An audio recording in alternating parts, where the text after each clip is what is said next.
Hello and welcome to a special interview for The Wire. How serious is the India-China situation and how effectively is the government handling it? Those are two key issues I shall raise today with India's former ambassador to China, former foreign secretary and former national security advisor. And believe me, there's no one who knows China better in this country than my guest, Shivshankar Menon. Mr. Menon, let's start with the limited disengagement between Indian and Chinese soldiers over the weekend.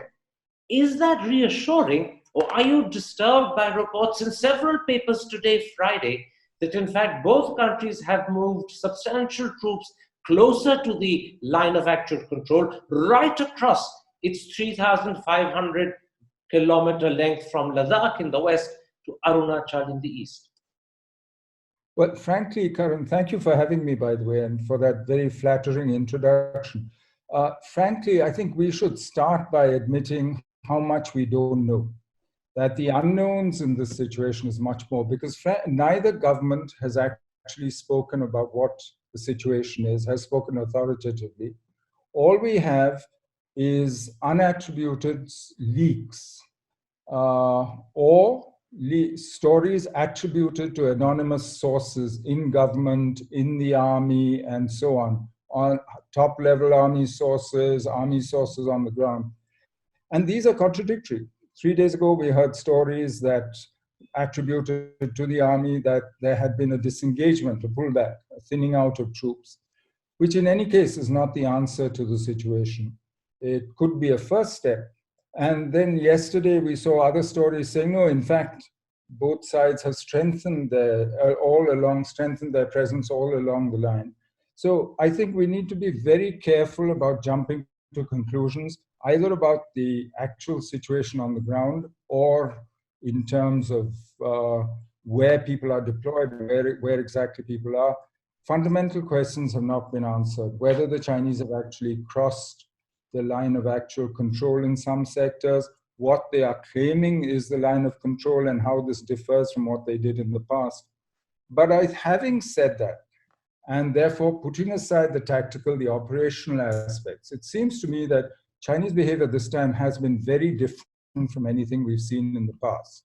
This is not comparable to 2013 or to 1986, to Sundarungchu, Wangdong, or to Depsang, and so on. What we've seen is multiple incidents, multiple moves forward, and China actually occupying spaces which she never occupied before along the LAC. And for me at least, this is a worrying sign, because this is very different from Chinese behavior in the past. We can only speculate on why they have done so and where they want to go, because we don't know what their demands are in the talks, which have been held so far, both at diplomatic levels and between the armies. So we don't know where they want to go. But it seems to me that we may be in a situation, and at least the presumption must be, that we are seeing China trying to change the situation on the ground. For one thing, clearly the construction of the road through Shiok along the Galwan Valley all the way up to DBO, which runs parallel to the LAC, changes the logistics on our side and improves our infrastructure considerably. We've been building this road for many years. In fact, the effort started in 2004, but now that it's completed, I think maybe the Chinese want to neutralize the effects of that road, to try and dominate it, and possibly to create a situation where they can intercept it. Can I come in at that point? I take the caution that you began with, that we are entirely dependent on unattributed newspaper reports. We don't know their veracity. We don't have any sign from the government that the reports are correct. However, there are two specific areas of concern where even after the weekend's limited disengagement, there seems to be a sense of deep anxiety. And I want to put those to you one by one. The first is whatever is said to be happening in the Galwan River Valley area. Apparently, according to news reports, something like 2,000 or 3,000 Chinese troops are said to be in occupation of Indian territory. Satellite images suggest that they've pitched about 100 tents. There are reports that they're backed up by heavy vehicles and possibly artillery. And this is all happening in an area where India had assumed the LAC was not disputed. Now, according to The Wire, apparently the Chinese on Saturday at that meeting actually said Galwan is entirely ours, it always has been. How do you But read this situation? this is exactly the problem. We do not know whether all these stories are true. If they are true, they certainly represent a massive escalation by the Chinese of their demands and a change, a fundamental change in the status quo in the Galwan Valley, where for many, many years, the actual situation in terms of actual control has not changed, not since the 1962 war. So if these stories are true, and they have not been denied, surprisingly, so one assumes that there is at least some grain of truth in these stories. Uh, if that is so, this is a much more worrying development than we would be led to believe by other stories, which say disengagement is underway, we're in talks, and so on. Now, government cannot negotiate in public through the media or through press statements. But what government can do by making public statements and by signaling to its own public is actually strengthen its negotiating hand by making clear what is negotiable and what is not. Because by not making its position clear after, and now it's been quite some time, this has been going on since early April. In fact, for all we know, the Chinese probably came in even before that. Since this is silence actually suggests to the other side that everything is negotiable, that everything is possible. That's not a very good tactic if there are fundamental changes being made by the Chinese in their depiction of the LAC and in their posture on the line, in their military posture. Let me raise the second area of concern, and once again, I'll admit we're entirely dependent on unverified press reports. This time it's the Pangong Lake area, where there's been no disengagement.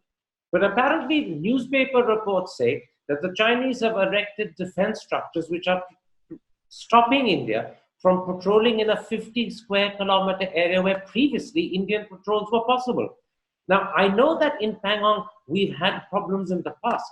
That is an area where both sides have a different perception of the LAC. But do you get the feeling that this particular problem is perhaps more serious than any we've encountered earlier?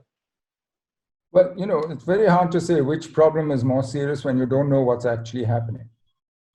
But from what these reports say, if the Chinese have actually built permanent structures and occupied parts of the area which both sides think is on their side of the LAC, then certainly this is a serious problem. Whether it's more serious or less serious than what they've done in the Galwan, very difficult to say because we don't know what they've done in either place. We don't know authoritatively. But if they have occupied these areas, and frankly, the presumption must be that they have, because I think most of the stories that we've heard of, most of the leaks, motivated as they may be, suggest this. In that case, they are preventing us from patrolling where we have been patrolling in the past. We've always known there's a difference in perceptions of LAC in Pangong, not in Galwan. But even so, we have both patrolled these areas before, and the Chinese are changing the status quo. And I think the right thing to do under the various agreements and the commitments that China has made in the past, under the 1993 agreement, Border Peace and Tranquility Agreement, and subsequently, is for China to first restore the status quo. My worry with the silence that we are hearing on both sides is that we may be seeing the same Chinese playbook that we've seen before when they've attempted 2 steps forward and 1 step back. We're leaving them with a net gain of 1 step and leaving the other side with the ability to claim victory, saying, see, we got them to step back. And this concern, the reason I am concerned is because I think that is what they did in Doklam, for instance. I think they drew a very different lesson from Doklam in 2017 from the one that perhaps our commentators have drawn. Because if you think of the Doklam Plateau, it was an area which the Chinese used to visit once or twice a year. They then came and sat there. We went in, had a face-off with them, 72 days, negotiated their withdrawal. They did withdraw from the point where we faced off against each other, and so did we. We also withdrew. But after that, the Chinese have, while leaving the precise face-off point vacant, have now actually occupied the rest of the plateau. They have something like 36 structures there. They have metal tarred roads into it. They have 3 helipads, and they're in permanent occupation of the rest of the plateau. So the net outcome from their point of view, and I think the lesson that they may have drawn may be the wrong one, that we can negotiate a local small withdrawal in return for much bigger gains, so long as we let the Indians claim a propaganda victory. And I think that's the real risk here. So this is why I think it's important that we make it clear that it is really the restoration of the status quo before all this started, all these moves started, including, therefore, the endpoints to which China needs to withdraw. And I think that needs to be made absolutely clear, rather than fudging the issue. And so while I understand governments need to stay silent about the operational details, the tactical details, and even to leave itself some room to negotiate, there should be no confusion about where government is ultimately going with this. What you're saying is that it is absolutely fundamentally important that the government make clear that we want a restoration of the status quo ante, back to the positions both armies occupied prior to this in early April. That has to be made fundamentally clear to the Chinese. You don't want a situation where you have 2 steps forward, 1 step back, and as you put it, leaving the Chinese with a gain of 1 step, which you believe fundamentally is what happened in Doklam in 2017. At least that's what the satellite pictures seem to suggest. That's what most of all the reports that I hear suggest happened in Doklam. So it's not enough, therefore, to just cover it all up saying that, oh, there are different perceptions. We need to restore the status quo as it was before. And frankly, that is a test of Chinese sincerity. If they are not willing to do so, we then need to draw other conclusions about the future, about how we behave, how we expect them to behave as well. In the context of this discussion, and remembering the fact that you pointed out that the press reports, which if true are deeply worrying, have not been denied by the government in any shape or form, in that context, I want to put you one more. Writing in Rediff News, Ajay Shukla, who usually is extremely well informed, has said that altogether, China has occupied something like 60, 65 square kilometers of Indian territory. If that is true, this is not just then a normal skirmish, it's beginning to feel to a layman like me like a little small invasion of Indian territory. Well, let's face it, China is already in occupation about 38,000 square kilometers of Indian territory. All of Aksai Chin is Indian territory. So, I mean, I'm not sure. You're now saying 60 square kilometers, perhaps more of Indian territory have been occupied in the last 3 months. That's what he's saying. As I said at the beginning, I have no way of judging whether this is true or not. And I would like the government to authoritatively tell us where exactly we are. But I can understand the limits on what they can say. But certainly, we need to make it quite clear that we will not accept any extension, any expansion of the Chinese LAC, any redefinition of the lines, or a change in the fundamental status quo all along that LAC. I think that needs to be made clear. But I wish that, frankly, there is so much speculation.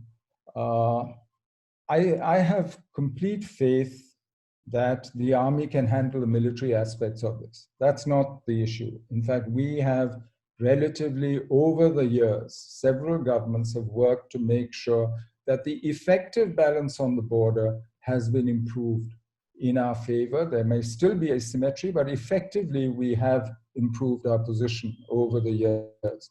But that's not enough. Because what we are dealing with here is not just a purely military problem. It's equally a political problem.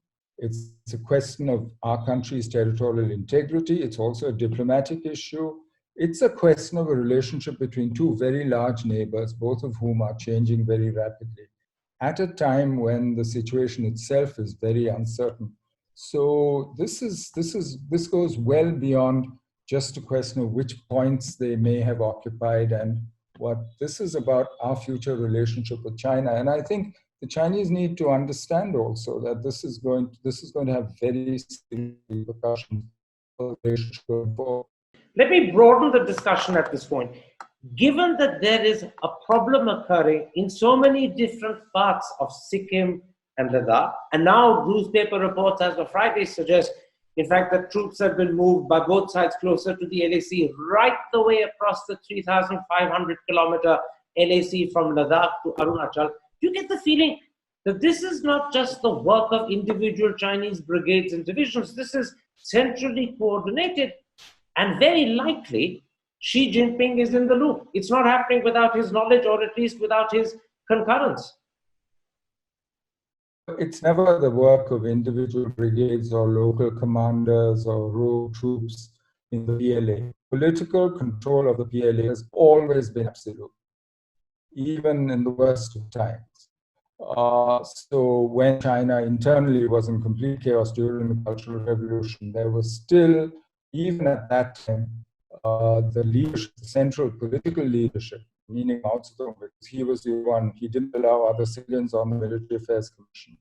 And it's the same thing now. Xi Jinping is the only civilian leader who's on the Military Affairs Commission, he's chairman, and he has reorganized the PLA.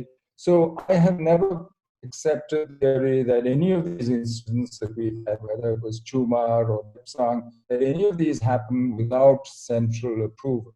It is a political instrument of the party and is used for that. Otherwise, you have to believe that some rogue PLA commander can fire off nuclear missiles tomorrow, which I don't believe. I think they are very careful in the controls that they impose. So yes, certainly this is clear at very high levels in the center. Now, how much of the detail was approved, I don't know, but the fact of these intrusions, the fact of sitting on territory that until then China had not sat upon, I'm sure those were cleared very high up in the PLA. But to take it one step further, I think you need to then question, why is this being done? Apart from whatever local, tactical, whatever Can I stop there? I want very much to come to why it's happening. But one more question about Xi Jinping. If it is almost certain that this has been cleared at the top, and very likely this is something that Xi Jinping has cleared, or at least is in the full knowledge of, then where does this leave the so-called Wuhan spirit, or the meeting in Mamallapuram, and the belief we in India have that there's a rapport between the two heads of governments? Where does all of that now stand today? No, this is exactly what I said. And I said this has very serious implications for the relationship as a whole. This is not the relationship between two individuals. These two individuals represent their countries, the Prime Minister of India and the President of China. And their relationship, therefore, cannot be greater or less than the relationship between these two countries. They are meeting not as individuals, as Xi Jinping or Narendra Modi. They're meeting as the Prime Minister of India and the President of China, and they will act accordingly. So for me, therefore, that's why I think this has very serious repercussions, and how we solve this problem will have implications going forward for the way we deal with each other. I'm going to take a break at that point, Mr. Menon, because your picture has frozen on the screen, though your voice is audible. We'll reconnect and come back. And in part two, I want to talk to you both about why this is happening, as well as about how effectively it's being handled. Although some of that second you have already answered for us. See you in a moment's time after this break.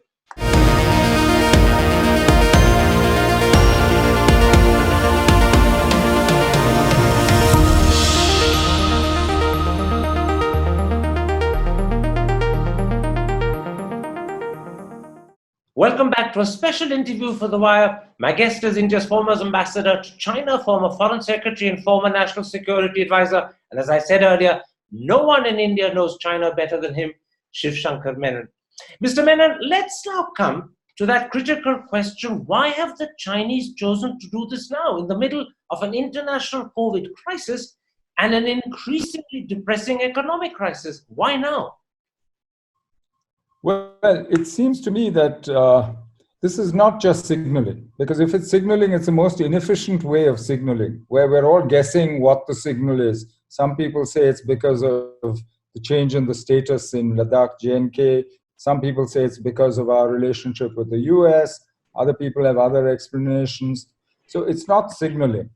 I think it seems to me that it's part of a general pattern, a general shift in Chinese behavior in the way they deal with the world. What I suppose the Chinese themselves have called wolf warrior diplomacy.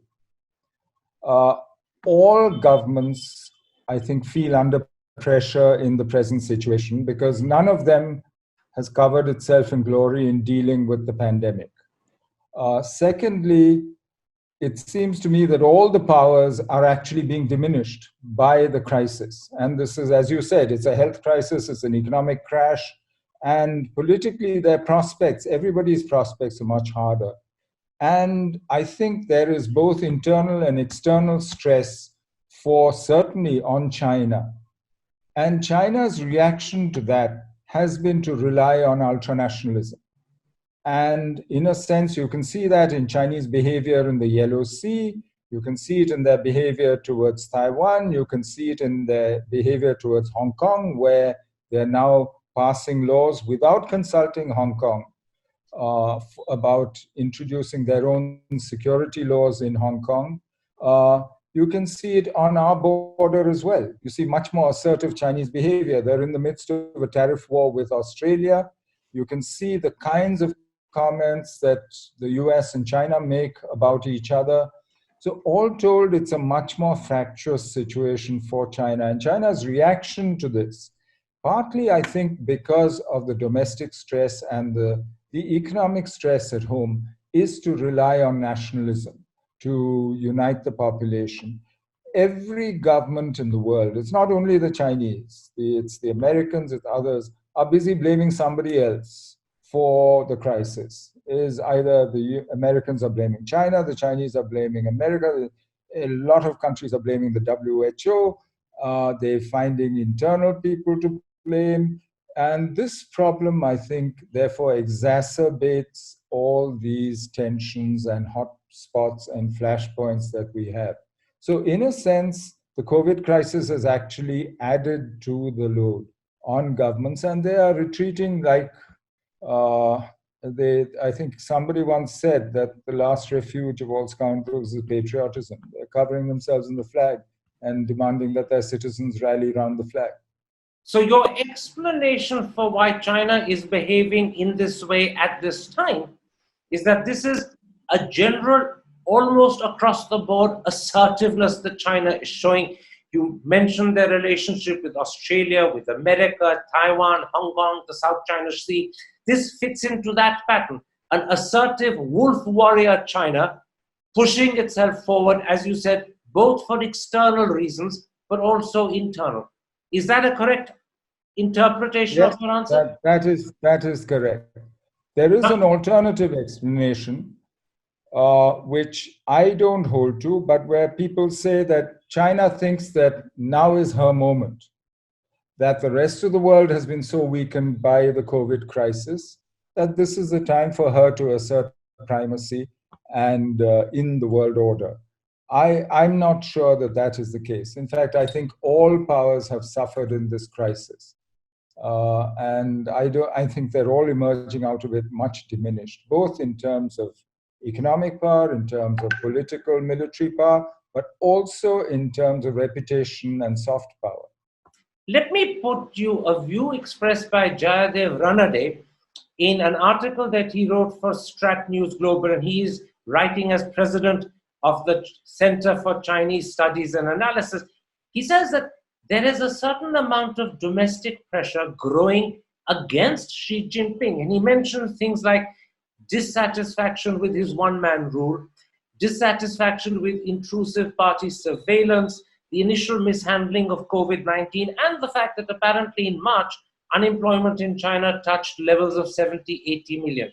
And he says that these domestic pressures might make it difficult for Xi Jinping to agree to any concessions to India without actually having substantive gains to show.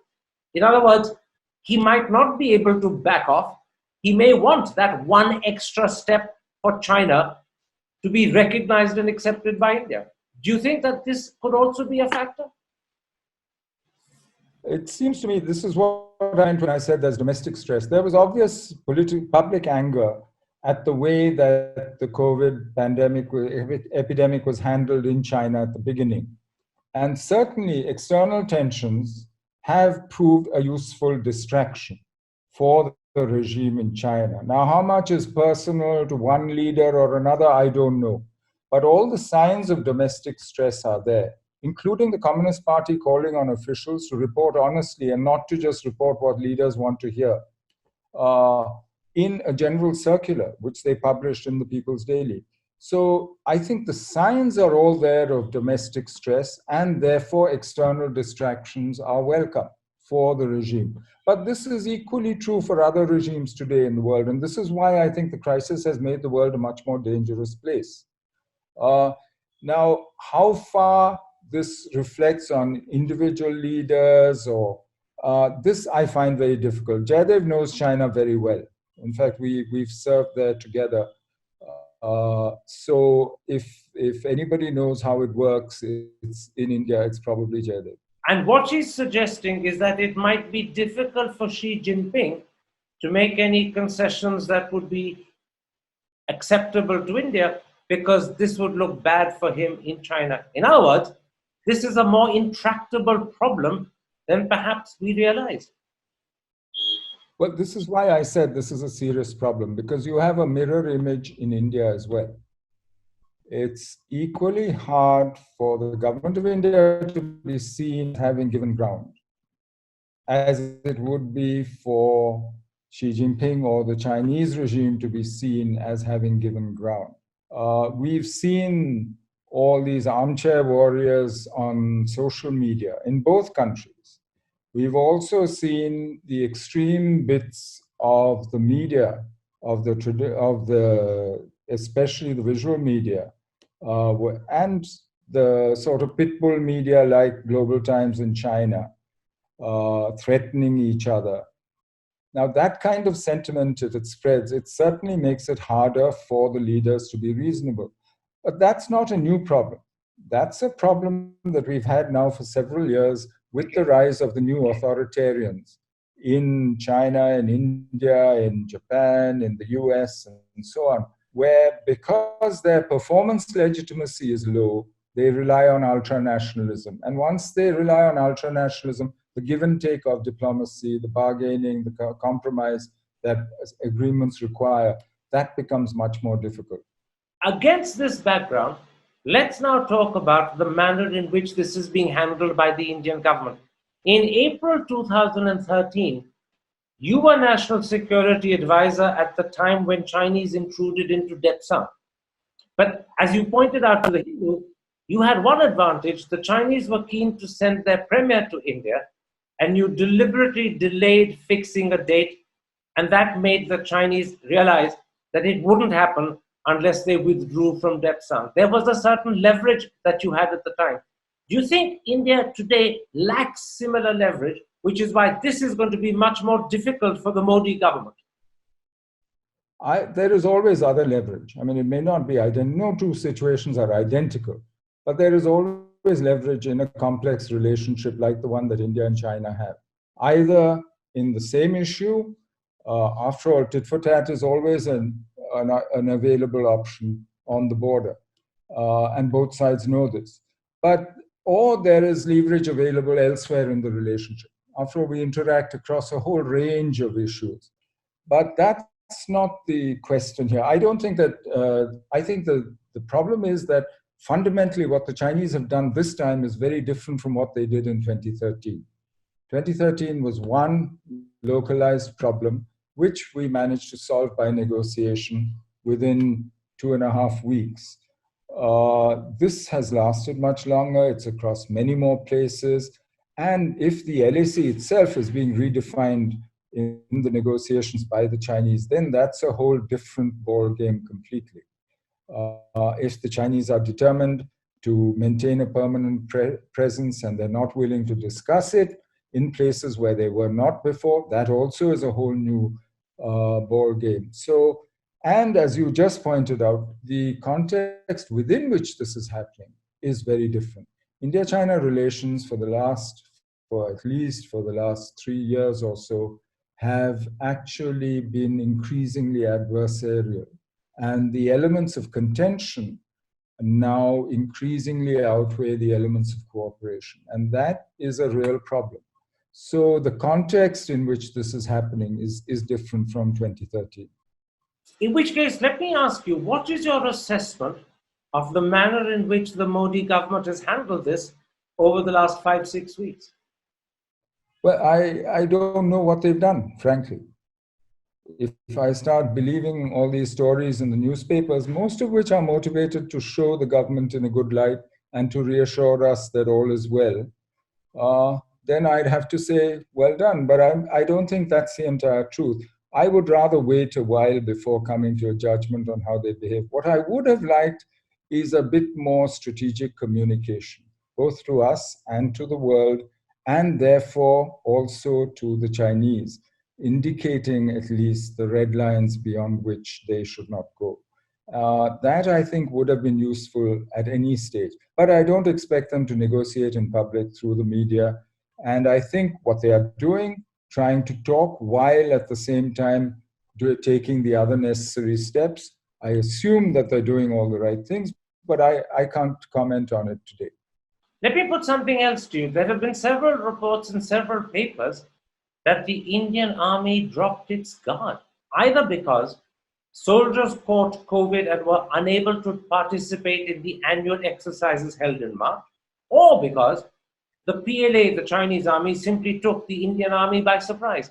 How do you respond as a former national security advisor to this sort of report that our army, dropped its guard? Right now, we have a crisis to deal with. And I think we as India should deal with the crisis. And as I said earlier, restore the status quo, ante. Afterwards, I think we need to, as in every such case, sit down and do an analysis of what happened, what we did right, what we did wrong, who did what when. And once we have got past the crisis, is the time to do it. And to do it well, to do it the way we did it, say, after Kargil, where you didn't look only at the military and the operational aspects, but you looked at the broader picture of what you needed in order to prevent any such thing happening to you again. And I think that is really the way to go. I hope that we have a capacity to learn from this experience and to improve as we go along. We have shown that capacity in the past, and I see no reason why we can't do it again. Now, these skirmishes or clashes or confrontations, call them what you want, with Chinese soldiers, are happening roughly at the same time as a dispute with Nepal over the border at Kalapani. Given the role that China played in supporting KP Sharma Oli when he had domestic problems not so long ago, do you think there could be a link between what's happening with China and what is happening with Nepal? Look, I can't speculate on Mr. Oli's motives or Chinese motives, but it certainly is not in our interest to tie these two together or to link them. I mean, we should actually deal with it. Nepal is a friendly neighbor with whom we have intimate ties of various kinds, and we should deal with it accordingly, rather than mixing it up into a much more complicated and difficult and larger geopolitical problem. Let me end by putting this to you, because I think it's a thought that will have occurred to the audience right through this interview. On several occasions, you've said that if the reports in the press are true, this is a very serious situation. It's fundamentally different to what's happened in the past. It could be a sign of China not only asserting itself, but attempting to change the LSC, attempting to change the relationship. Given all of that, are you worried that this could lead to conflict? Not yet. I don't know enough to worry about that yet. But certainly, this is not a good sign for the relationship. And it certainly leads to, I don't see payoffs from conflict for either side, which would lead me to believe that somebody has an interest in actually allowing this to become a conflict. And when I look at the Chinese methodology in other cases, South China Sea, for instance, it's a question of changing the facts on the ground incrementally, bit by bit, but staying below the level of actual conflict. And that seems to be the general Chinese playbook in such cases. Let's see. But that doesn't guarantee that they'll follow the same playbook in this case at all. So we need to be prepared for everything, but I wouldn't be alarmist and say, oh, conflict is around the corner. No, not at all.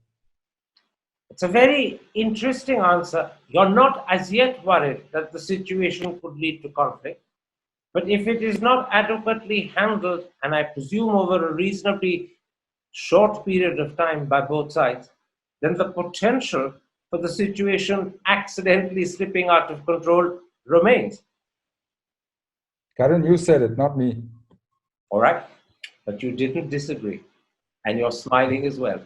You are ever the diplomat. Mr. Menon, thank you very much for a candid and thoughtful interview.